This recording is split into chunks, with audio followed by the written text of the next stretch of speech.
कैसे शहर दर शहर रूस का कब्जा होता जा रहा है यूक्रेन पर, आप इस खबर से समझिए। चेचन कमांडर कादिरोव का ऐलान, सेवेरोडोनेस्क पर अब रूस ने कब्जा कर लिया है। लुहांस्क के गवर्नर का इनकार, शहर पर अब भी यूक्रेन का झंडा है। यानी लुहांस्क और डोनेस्क में जो भीषण लड़ाई चल रही है उसमें शहर दर शहर रूस या रूस के साथ जो दूसरी फोर्सेस लड़ रही हैं वो यूक्रेन को मात देने का दावा कर रही हैं और यूक्रेन उनसे इनकार कर रहा है।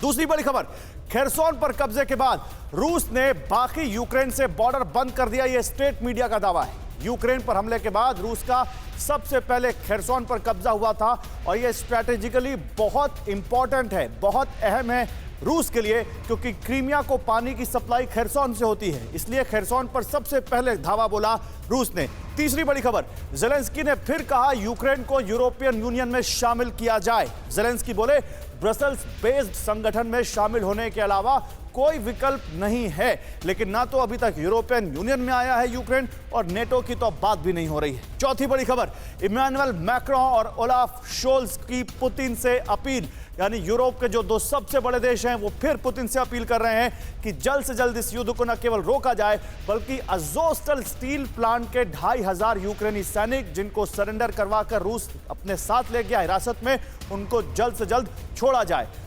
एक बड़ी खबर इस बीच आपको आ रही, बताएं आपको, आधी रात को रूस के बेलगोरोड से फिर हुआ भीषण हमला।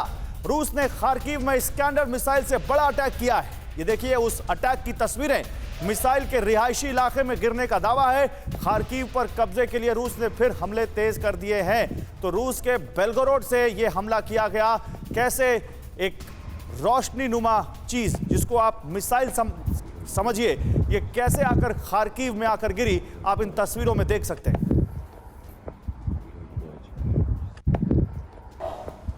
और देखिए एक बड़ी खबर, यूक्रेन के 5वें राष्ट्रपति पोरोशेंको को पोलैंड बॉर्डर पर रोक दिया गया। यूक्रेन की सांसद विक्टोरिया ने कहा जरूरी कागज नहीं दिखा सके पोरोशेंको, तो यूक्रेन के बॉर्डर से पोलैंड के बॉर्डर से यूक्रेन में आने से उनको रोका गया। जरूरी कागज नहीं दिखा सके पोरोशेंको, ये कहा यूक्रेन की सांसद ने। एक और बड़ी खबर, 94 दिन की जंग में रूस ने अपने 30,000 से ज्यादा सैनिक गंवा दिए हैं, यह दावा है यूक्रेन का। यूक्रेन की डिफेंस मिनिस्ट्री का रूसी फौज पर यह बड़ा दावा।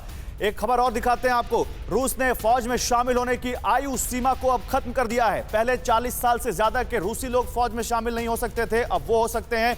30 साल की जो सीमा थी विदेशी नागरिकों पर, वो भी रूस ने अब खत्म कर दी है। 8वीं बड़ी खबर, करीब 40,000 से ज्यादा आईटी प्रोफेशनल्स रूस छोड़ेंगे। 162 कंपनियों के सर्वे के बाद रूसी कंपनी रोजोफ्ट का यह दावा है। आइए जल्दी से आपको ये आठों बड़ी खबर बिग वॉल पर दिखाते हैं। ये 8 बड़ी खबरें बताती हैं कि कैसे रूस और यूक्रेन वॉर अभी भी लगातार चल रही है। चेचन कमांडर ने ऐलान किया कि सेवेरोडोनेस्क पर उनका कब्जा हो गया है, लेकिन यूक्रेन ने लुहांस्क के गवर्नर ने इससे इनकार कर दिया। पहली बड़ी खबर। इसके बाद दूसरी बड़ी खबर, खेरसोन पर कब्जे के बाद रूस ने बॉर्डर बंद किया, यह स्टेट मीडिया ने दावा किया है। तीसरी बड़ी खबर, ब्रसेल्स संगठन में शामिल होने के अलावा कोई विकल्प नहीं, यूरोपियन यूनियन में जल्द से जल्द शामिल किया जाए, जेलेंस्की ने कहा।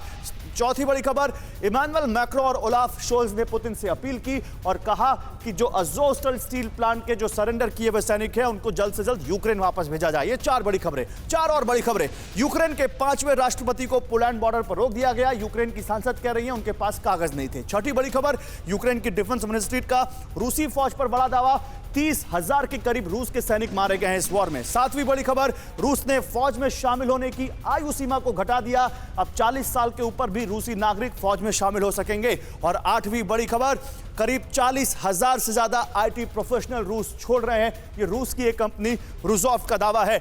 परवाह देश की, सोमवार से शुक्रवार रात 10 बजे TV9 भारतवर्ष पर।